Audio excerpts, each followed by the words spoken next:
প্রথমে এলইডি বাল্বটা দেখে নেব কী কন্ডিশনে আছে, তারপর আপনাদেরকে দেখিয়ে দেবো কীভাবে আপনারা সহজে কয়েক মিনিটের মধ্যে এই এলইডি বাল্বগুলো নিজেরা নিজেদের বাসা বাড়িতেই রিপেয়ারিং করবেন। এখানে আমি সরাসরি ডাইরেক্ট 220 ভোল্ট এসি সাপ্লাইয়ের সাথে সংযুক্ত করলাম। এইখানে যে হোল্ডারটা আমি নিয়েছি, এই হোল্ডারটা পুরোপুরিভাবে সিরিজ ল্যাম্পের সাথে সংযুক্ত আছে। তার মানে এই কাজগুলো করতে গেলে আপনাদেরকে অবশ্যই সিরিজ ল্যাম্প টেস্টার তৈরি করে রাখতে হবে, কেননা ডাইরেক্ট 220 ভোল্ট এসি সাপ্লাইয়ের সাথে আপনারা যখন এই ধরনের এলইডি বাল্বগুলো রিপেয়ারিং করবেন তখন কি হয়, ভিতরে যে ড্রাইভার সার্কিটটা থাকে, ড্রাইভার সার্কিটটা কোনোরকমভাবে যদি শর্ট থাকে তাহলে কি হবে, ডাইরেক্ট 220 ভোল্ট এসি সাপ্লাইয়ের সাথে আপনারা যখন টেস্ট করবে তখন পুরোপুরিভাবে লাইনের সাথে সংযুক্ত যে ওয়ারিংয়ের তারগুলো থাকে, দামি দামি অনেক তার থাকে, সেই তারগুলো হয়তো নষ্ট হয়ে যেতে পারে, বা হঠাৎ করে রাত্রে যখন এই এলইডি বাল্বগুলো রিপেয়ারিং করবেন বা চেক করবেন, বাসাবাড়িতে যে ফিউজগুলো থাকে সেই ফিউজগুলো খুব তাড়াতাড়ি নষ্ট হয়ে যাবে। এইভাবে বারবার বিরক্তকর একটা জিনিস। সেই ক্ষেত্রে আপনারা যদি সিরিজ ল্যাম্প টেস্টার তৈরি করে রাখেন তাহলে কোনো রকমভাবে আপনাদের বাসাবাড়িতে ওয়ারিংয়ের বা ফিউজের কোনো রকম সমস্যা হবে না। আমি সিরিজে চেক করছি, সিরিজে চেক করে দেখাবো আপনাদেরকে। এইখানে দেখতে পাচ্ছেন এখানে কোনো রকমভাবে এলইডি বাল্বটা জ্বলছে না। কিসের জন্য জ্বলছে না বা কিভাবে আপনারা সহজেই কয়েক মিনিট সময় দিয়ে নিজেরা নিজেদের বাসা বাড়িতেই ঠিক করে নিতে পারবেন, আমি আপনাদেরকে সম্পূর্ণ দেখাবো, এ টু জেড শিখিয়ে দেবো, দেখিয়ে দেবো, যাতে করে এই কাজগুলো করতে আপনাদের বাসা বাড়িতে কোনো রকম সমস্যা না হয়। এবার আমি হোল্ডার থেকে খুলে নেব। হোল্ডার থেকে খুলে নেওয়ার পর এইখানে যে ডিপ ফ্রিজারটা আছে, এই ডিপ ফ্রিজারটা খোলার অনেক রকম সমস্যার সম্মুখীন হতে হয় অনেক ভাইদের বা অনেক বন্ধুদের। আমি একটা সহজ সরল সিস্টেম আপনাদেরকে দেখিয়ে দেবো।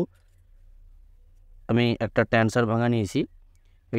এই ধরনের ট্যান্সার ভাঙাও নিতে পারেন বা এই ধরনের চাকুও নিতে পারেন। এখানে দেখতে পাচ্ছেন এই ধরনের চাকুও নিতে পারেন, এতে করে কোনো সমস্যা হবে না। এইখানে দেখুন এইভাবে হালকা হালকা করে চাপ দেবেন। এই চাকু দিয়েও করতে পারেন বা ট্যান্সার ব্লেড দিয়েও করতে পারেন। এইভাবে হালকা হালকা করে এইভাবে আপনারা চাপ দেবেন। চাপ দেওয়ার পর অটোমেটিক ডিপ ফ্রিজারটা খুলে যাবে। এইখানে এইভাবে আমি ঘুরিয়ে নেব। তো এইখানে দেখুন ডিপ ফ্রিজারটা খুলে গেল। খুলে যাওয়ার পর এবার এইখানে আমি প্রথমে ভিতরে যে ড্রাইভার সার্কিট আছে এখানে প্রথমে আমি জ্বালিয়ে দেখিয়ে দিচ্ছি আপনাদেরকে। এখানে দেখতে পাচ্ছেন হালকা জ্বলছে এলইডিগুলো, এসএমডি এলইডিগুলো এখানে দেখতে পাচ্ছেন হালকা জ্বলছে। এখানে প্রথমে আমি ভিতরে যে ড্রাইভার সার্কিটটা পুরোপুরিভাবে ঠিক আছে নাকি চেক করব, কেননা এলইডি বাল্ব রিপেয়ারিং করতে গেলে প্রথমে ড্রাইভার সার্কিটটা অবশ্যই চেক করা দরকার। এখানে দেখতে পাচ্ছেন আমি মাল্টিমিটারে ডিসি 200 রেঞ্জে রেখেছি। আপনাদের কাছে যদি মাল্টিমিটার নাও থাকে তাহলেও এই কাজটা করতে পারবেন। আমি আপনাদেরকে পরে দেখিয়ে দিচ্ছি কীভাবে আপনারা মাল্টিমিটার ছাড়া এই ড্রাইভার সার্কিটটা ঠিক আছে নাকি বুঝবেন। এইখানে দেখুন এইখানে সাপ্লাইটা আমি চেক করে নেব। সাপ্লাইটা চেক করে নিয়ে আমাদেরকে পরের স্টেপ দেখিয়ে দিচ্ছি। এইখানে সাপ্লাইটা চেক করার জন্য আমি মাল্টিমিটারের কর্ডগুলো এখানে টাচ করব। টাচ করে দেখে নেব ভোল্টেজটা কত। এখানে ভোল্টেজটা মিনিমাম 80 থেকে 100 ভোল্ট থাকবে। 80 থেকে 100 ভোল্ট যদি থাকে তাহলে জানতে হবে ভিতরে যে ড্রাইভার সার্কিটটা পুরোপুরিভাবে ওকে আছে। এইখানে দেখতে পাচ্ছেন এখানে 96 ভোল্টেজ আছে। তার মানে ড্রাইভার সার্কিটটা পুরোপুরিভাবে 96, 95, 94 এরকম 97 পর্যন্ত ভোল্টেজ দেখাচ্ছে। তার মানে পুরোপুরিভাবে আউটপুট যে ভোল্টেজটা এমসিবিসিবি জ্বালানোর জন্য যে ভোল্টেজটা প্রয়োজন সেই ভোল্টেজটা যথেষ্ট আসছে। তার মানে ভিতরে যে ড্রাইভার সার্কিটটা পুরোপুরিভাবে ঠিক আছে। এখানে যে এমসিবিসিবি প্যানেলটা আছে এই এমসিবিসিবি প্যানেলটা খারাপ আছে। এবার এইখানে যে এমসিবিসিবি প্যানেলটা আছে এখানে দেখতে পাচ্ছেন এইখানে যে এমসিবিসিবি প্যানেলের ওপর যে এসএমডি এলইডিগুলো লাগানো আছে, এখানে একটা এসএমডি এলইডি কিছুটা ব্ল্যাক হয়ে আছে। এইখানে আপনাদেরকে দেখিয়ে দিচ্ছি, এখানে যে একটা এসএমডি এলইডি আছে ব্ল্যাক হয়ে আছে, তার মানে বোঝা যাচ্ছে এই এসএমডি এলইডিটাই খারাপ আছে। কিন্তু অনেক সময় কি হয় এমসিবিসিবি প্যানেলের ওপর যে এসএমডি এলইডিগুলো থাকে এইগুলো অনেক এমসিবিসিবি প্যানেলে কী হয় বুঝতে পারা যায় না। তো কীভাবে আপনারা চেক করবেন কোন এসএমডি এলইডিটা খারাপ আছে সেটা এবার আপনাদেরকে দেখিয়ে দেবো। দুটো স্টেপে দেখাবো, আপনাদেরকে দু রকম পদ্ধতি দেখাবো। অবশ্যই ভিডিওটা লাস্ট পর্যন্ত দেখবেন। পুরো এলইডি বাল্ব রিপেয়ারিং করতে গেলে সম্পূর্ণভাবে আপনারা কীভাবে একদম ফ্রিতে রিপেয়ারিং করবে সব কিছু আমি এই ভিডিওটার মাধ্যমে আপনাদেরকে বলে দেবো। এবার আমি চেক করার পদ্ধতি আপনাদেরকে দেখিয়ে দেবো। তার জন্য এই ধরনের একটা তার নিতে হবে। প্রথম স্টেপ আপনাদেরকে দেখিয়ে দিচ্ছি, তারপর দ্বিতীয় স্টেপ আপনাদেরকে দেখাবো। এখানে দেখতে পাচ্ছেন আমি একটা তার নিয়েছি, তবে এই যে তারটা নিয়েছি আমি এই তারটা অবশ্যই আমি দেখিয়ে দিই আমাদেরকে। একঘেয়ে যে তার হুপ ওয়ারিংয়ের যে তারগুলো থাকে বা হুপ ওয়্যার তার বলে এটাকে, এই তার অবশ্যই নিতে হবে, অন্য তার নিলে কিন্তু কাজ হবে না। তারটার কিছুটা অংশ আমি কেটে নেব, সাইজ মতন বেশ এতটা এই অংশটুকু আমি কাটবো, এর বেশি দরকার নেই, এতটা কেটে নেবে। কেটে নেওয়ার পর এবার যে কাজটা করতে হবে আপনাদেরকে, এইখানে তারগুলোকে হালকা কভারটাকে ছিঁড়ে নিতে হবে। এইভাবে কভারটাকে ছিঁড়ে নেব। ছিঁড়ে নেওয়ার পর যে কাজটা করতে হবে আপনাদেরকে, এখানে দেখুন এখানে যে তারগুলো আছে তারগুলো হালকা করে বাঁকিয়ে নিতে হবে। এইভাবে যেভাবে বাঁকিয়ে নিচ্ছি এইভাবে বাঁকিয়ে নেব, কেননা সিস্টেমটা কীরকম হবে আমি দেখিয়ে দিচ্ছি আমাদেরকে। এইখানে দেখুন এইভাবে আমি বাঁকিয়ে নেব। বাঁকিয়ে নেওয়ার পর কী হবে, এখানে যে এসএমডি এলইডিগুলো আছে, এখানে যে এসএমডি এলইডিগুলো আছে দেখতে পাচ্ছেন, এই এসএমডিগুলো দু সাইডে যে লেগগুলো আছে একদিকটা প্লাস আর একদিকটা মাইনাস আছে। আমি এই প্লাস মাইনাস লেগগুলোর সাথে টাচ করে দেখে নেব, কেননা এইখানে যে এসএমডি এলইডিগুলো আছে প্রত্যেকটা এসএমডি এলইডি সিরিজ কানেকশান আছে। তার মানে একটা প্রান্ত থেকে আর একটা প্রান্ত ভোল্টেজ যাচ্ছে, একটা প্রান্ত থেকে আর একটা প্রান্ত ভোল্টেজ যদি না যায় তাহলে কোনোরকমভাবে পরে যে এলইডিগুলো আছে সেই এসএমডি এলইডিগুলো কোনোরকমভাবে জ্বলবে না। তার জন্য এইখানে কোন এসএমডি এলইডিটা ওপেন আছে আমি এখানে টেস্ট করে দেখে নেব। তার জন্য আমি সরাসরি সিরিজ ল্যাম্প টেস্টার লাগাচ্ছি। ডাইরেক্ট 220 ভোল্টে লাগালে কি সমস্যা হয় আপনাদেরকে প্রথমেই বলে দিয়েছি। তো অবশ্যই একটা সিরিজ ল্যাম্প টেস্টার তৈরি করে রাখবেন, কেন সিরিজ ল্যাম্প টেস্টার তৈরি করে রাখলে এলইডি বাল্ব রিপেয়ারিং করার ক্ষেত্রে অনেক রকম আপনারা যে সমস্যাগুলো আমি আপনাদেরকে আগেই বলে দিয়েছি সেই সব সমস্যা থেকে আপনারা পুরোপুরিভাবে মুক্তি পাবেন। আর সিরিজ ল্যাম্প টেস্টার কীভাবে তৈরি করবেন সেই বিষয় নিয়ে অলরেডি আমার চ্যানেলে ভিডিও আপলোড করা আছে, অবশ্যই ভিডিওটা যেয়ে দেখে আসবেন। এইখানে দেখুন প্রত্যেকটা এসএমডি এলইডিগুলোকে আমি এবার চেক করব। এইভাবে চেক করব, প্রত্যেকটা এসএমডি এলইডিগুলোকে চেক করব এইভাবে। এইখানে দেখতে পাচ্ছেন আমি এসএমডি এলইডিগুলো এইভাবে টাচ করব। তো এইখানে যে এসএমডি এলইডিটা টাচ করলাম আমি, কোনো রকমভাবে জ্বলছে না দেখতে পাচ্ছেন। তার মানে এই এসএমডি এলইডিটা কোনো রকম খারাপ নেই। এইখানে আমি এই এসএমডি এলইডিটা আমি একবার দেখে নেব।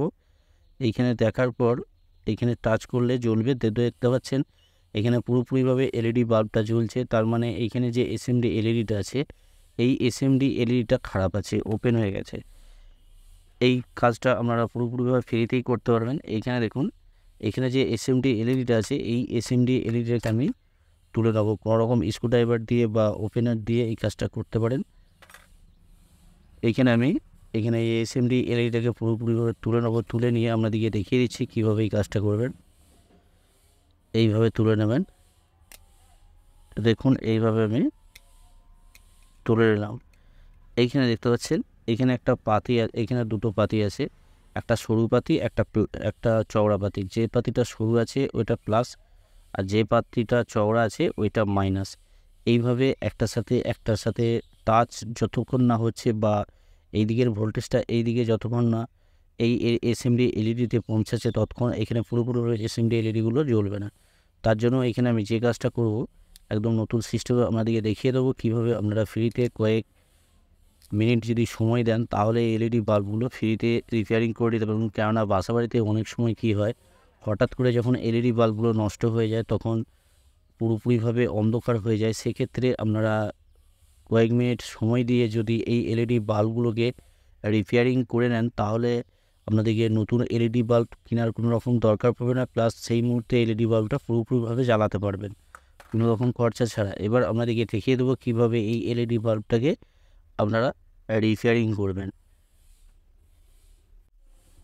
এই ধরনের যে সেভিংস ব্লেডগুলো, এই ধরনের দেখতে পাচ্ছেন দাড়ি কাটা যে সেভিংস ব্লেডগুলো, এই ব্লেডগুলো প্রায় বাসা বাড়িতেই থাকে।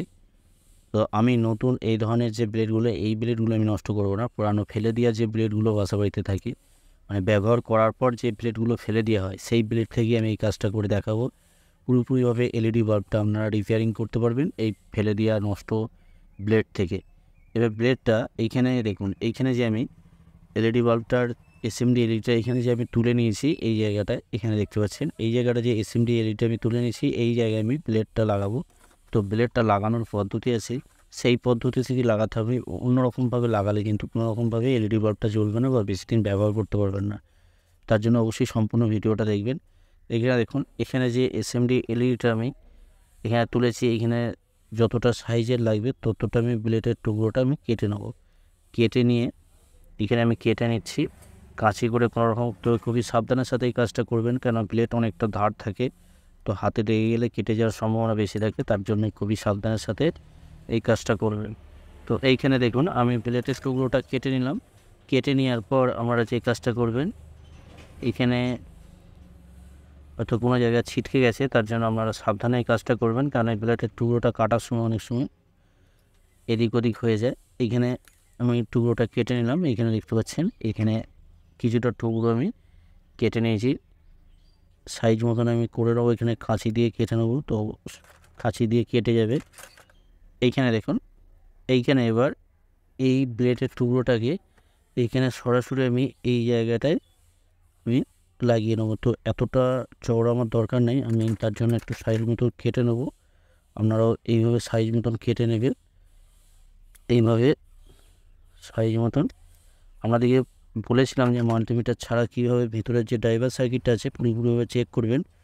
আপনারা যখন দেখবেন এইখানে যে এসএমডি এলইডিগুলো হালকা জ্বলছে দেখতে পেলেন, তো এই ধরনের যদি হালকা এসএমডি এলইডিগুলো জ্বলে, তাহলে আপনারা মোটামুটি বুঝতে পারবেন ভিতরে ড্রাইভার সার্কিটটা ভালো আছে। কেন অ্যাকচুয়ালিভাবে আমাদেরকে ড্রাইভার সার্কিটটা পুরোপুরিভাবে চেক করে দেখতে গেলে মাল্টিমিটার ছাড়া আপনারা বুঝতে পারবেন না, তবে মাল্টিমিটার ছাড়া আপনারা কিছুটা বুঝতে পারবেন যে ড্রাইভার সার্কিটটা ভালো আছে কি খারাপ আছে। কেননা যখন দেখবেন এইখানে যে এসএমডি এলইডিগুলো আছে, ওই এসএমডি এলইডিগুলো যখন মোটামুটি হালকা জ্বলছে, তখন আপনারা বুঝতে পারবেন অনায়াসে যে ভিতরের যে ড্রাইভার সার্কিটটা পুরোপুরিভাবে ঠিক আছে। এইখানে আমি কেননা খুবই সূক্ষ্মভাবে আমি কাটছি, কেন সাইজ মতন এখানে আমি এসএমডি এলইডিটার উপরে লাগাবো, তার জন্য এই ধরনের কাতুরিতে আমি কেটে নিচ্ছি। তো কাঁচি দিয়ে যদি এক চান্সে যদি কাটেন তাহলেও এই কাজটা করতে পারবেন।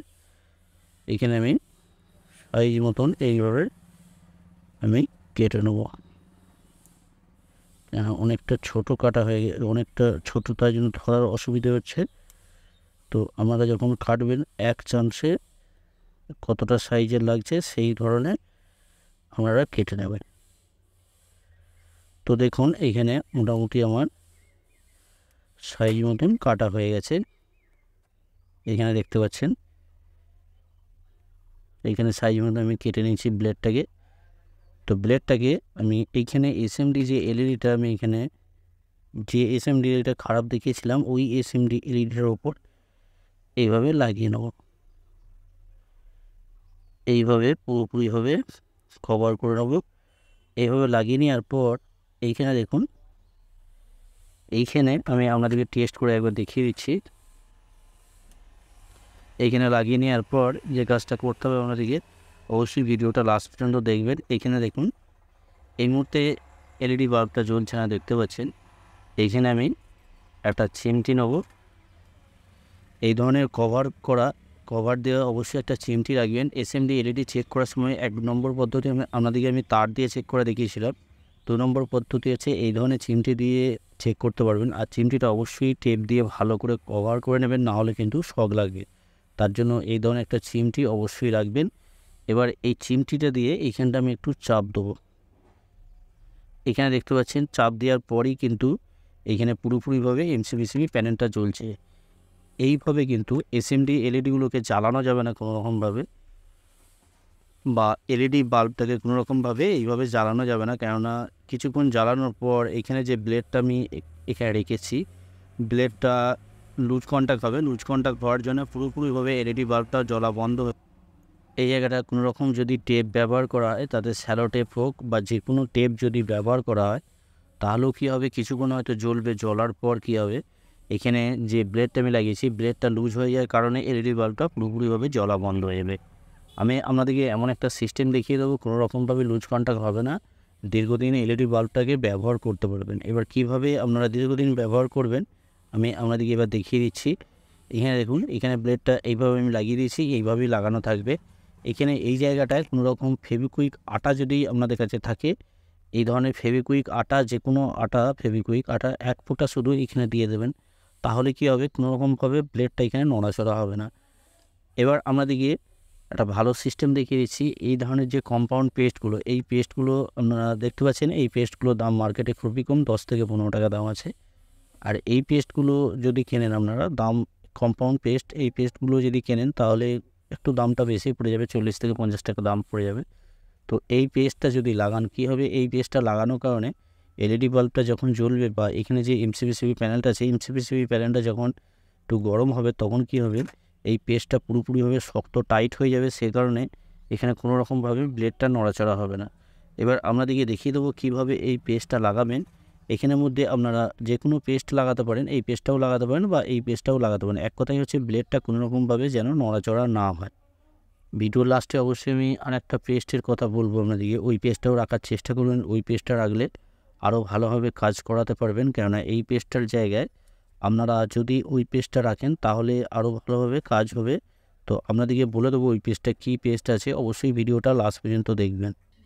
এবার এই কম্পাউন্ড পেস্টটা লাগানোর পদ্ধতি আপনাদেরকে এবার দেখিয়ে দেবো। এইখানে আমি পেস্টটাকে পুরোপুরিভাবে খুলে নিলাম। খুলে নেওয়ার পর এইখানে আমি কিছুটা পেস্ট নেবো, তবে খুব বেশি পেস্ট দরকার নাই, বেশ এই সাইজটা হলেই হবে। এবার পেস্টটা যখন দেবেন এইখানে এক চান্সে পেস্টটা দিতে হবে, কেননা এখানে যে ব্লেডটা লাগানো আছে এই ব্লেডটা যদি কোনো রকমভাবে নড়াচড়া হয় তাহলে কিন্তু এখানে অনেক রকম লুজফোনটাকে সমস্যা হবে। তার জন্য আপনারা যখন এই পেস্টটা লাগাবেন এক চান্সে লাগাবেন, বা আমি যেমন এই চিমটি দিয়ে আমি ধরে রেখেছি, এইভাবে আপনারা চিমটি দিয়ে কোনো কিছু দিয়ে ব্লেডটাকে ধরে তারপরে এই পেস্টটা লাগাবেন। কেননা পেস্টটা লাগানোর সময় অনেক সময় কী হয়, নড়াচড়ার জন্যে ব্লেডটা যখন নড়াচড়া হবে তখন কিন্তু এখানে কোনো রকমভাবে টাচ থাকবে না, তার জন্য কী হবে, অনেক রকম লুজ কন্টাক্টের সমস্যা থাকবে। এইখানে দেখুন এক চান্সে আমি ব্লেডটা লাগিয়ে দিলাম। এইভাবে আপনারা ভালো করে ধরে এই ব্লেডটা লাগাবেন। আপনাদেরকে বলেছিলাম যে আরেকটা পেস্ট আছে, এই পেস্টটা অবশ্যই রাখবেন। এই ধরনের যে পেস্টটা দেখতে পাচ্ছেন আমার কাছে, এই পেস্টটা রাখবেন। এই পেস্টটার খুবই ভালো কাজ। তো কস্টিংটা একটু বেশি, দামটা একটু বেশি, প্রায় 80 থেকে 130 টাকার মতো দাম নেবে। তো মার্কেট হিসেবে দাম কম বেশি হয়। এই পেস্টটা আপনারা রাখার চেষ্টা করবেন, তাহলে কী হবে, এই পেস্টটা অনেকটা ভালো কাজ এই পেস্টগুলোর চেয়ে। আমি আপনাদেরকে যে পেস্টগুলো দেখালাম ওই পেস্টগুলোর চেয়ে অনেকটা বেটার কাজ। তার জন্য আপনাদেরকে বলবো এই পেস্টটা অবশ্যই রেখে দেবেন। এলইডি বাল্বটা এইভাবে লাগানোর পর কিছুক্ষণ ওয়েট করব। ওয়েট করার পর তারপরে আমি লাগাবো। কিছুক্ষণ ওয়েট করলে কী হবে, এখানে পেস্টটা ভালোভাবে লেগে যাবে। লেগে গেলে তাহলে এই সমস্যাটা হবে না। এখানে আমি এবার ডাইরেক্ট 220 ভোল্ট এসি সাপ্লাইয়ের সাথে সংযুক্ত করব। তো আপনাদেরকে বলে দিই, এই কাজগুলো করতে গেলে অবশ্যই সিরিজ ল্যাম্প টেস্টারে চেক করবেন, কেননা আপনাদেরকে প্রথমেই বলে দিয়েছি সিরিজ ল্যাম্প টেস্টারে চেক করলে কতটা উপকার, আর যদি সিরিজ ল্যাম্প টেস্টারে না চেক করেন তাহলে কতটা ক্ষতি, আমি ভিডিওর প্রথমে আপনাদেরকে বলে দিয়েছি। তো আমি এবার টেস্ট করে আপনাদেরকে দেখিয়ে দেবো কতটা লাইট হচ্ছে। এখানে দেখতে পাচ্ছেন এলইডি বাল্বটা পুরোপুরিভাবে জ্বলছে। তো এইভাবে যদি আপনারা এলইডি বাল্বগুলোকে রিপেয়ারিং করেন, কেননা এই ধরনের এলইডি বাল্বগুলো বেকার বাসা বাড়িতে পড়ে থেকে নষ্ট হয়, না ফেলে রেখে এলইডি বাল্বগুলোকে বা হঠাৎ করে বাসাবাড়িতে যখন ব্যবহার করা হয়, যে কোনো জায়গায় বাসাবাড়ির যে কোনো জায়গায় যখন ব্যবহার করা হয়, হঠাৎ করে যখন এলইডি বাল্বগুলো নষ্ট হয়ে যায় সেক্ষেত্রে কী হয়, কোনো রকম এলইডি বাল্ব থাকে না। সেক্ষেত্রে ইমার্জেন্সি হিসেবে আপনারা বেশ কয়েক মিনিট সময় দিয়ে এই এলইডি বাল্বগুলোকে পুরোপুরিভাবে ঠিক করে নিতে পারবেন। আবার নতুন অবস্থায় যেভাবে এলইডি বাল্বগুলো চলে সেই পজিশনে এলইডি বাল্বগুলো চলে। তবে একটা কথা আপনাদেরকে বলে রাখি, এই এলইডি বাল্বগুলো এইভাবে রিপেয়ারিং করার পর দীর্ঘদিন যে ব্যবহার করব, প্রায় 1 থেকে 2 বছর যে ব্যবহার করব সেই রকমের আশা রাখবে না। কেননা এই এলইডি বাল্বগুলো এইভাবে যখন রিপেয়ারিং করবেন আপনারা 1 সপ্তাহ থেকে 1 মাস, 1 মাস থেকে 2 মাস, তার বেশি আশা করবেন না। কেননা এই কাজটা পুরোপুরিভাবে ফ্রিতে আপনারা করতে পারছেন কোনো রকম খরচা ছাড়া। কেননা এই এলইডি বাল্বগুলো একদম ফ্রিতে যদি আপনারা রিপেয়ারিং করে 1 মাস 2 মাস যদি ব্যবহার করতে পারেন তাহলে তো এলইডি বাল্ব আপনাদের কেনারও কোনো দরকার পড়ছে না, অনেকটা খরচাও সেভ হচ্ছে। এলইডি বাল্বটাকে আমি আরেকবার আপনাদেরকে জ্বালিয়ে দেখিয়ে দিচ্ছি। এখানে দেখতে পাচ্ছেন এলইডি বাল্বটা পুরোপুরিভাবে জ্বলছে কোনো রকম সমস্যা ছাড়া। আমি এখানে ডিফিউজারটাকে লাগিয়ে দেবো। ডিফিউজারটা লাগিয়ে নেওয়ার পর আমি আপনাদেরকে আরেকবার টেস্ট করে দেখাবো। এখানে দেখতে পাচ্ছেন এলইডি বাল্বটা পুরোপুরিভাবে চলছে কোনো রকম অসুবিধে ছাড়া। ভিডিওটা যদি ভালো লাগে অবশ্যই একটা লাইক করে দেবেন, লাইক করতে ভুলবেন না। আর এই ধরনের ভিডিও পাওয়ার জন্য অবশ্যই চ্যানেলটাকে সাবস্ক্রাইব করে অল নোটিফিকেশান অন করে রাখবেন। আপনারা সকলেই ভালো থাকবেন, সুস্থ থাকবেন, নিজের খেয়াল রাখবেন। ওকে, থ্যাংক ইউ, ধন্যবাদ।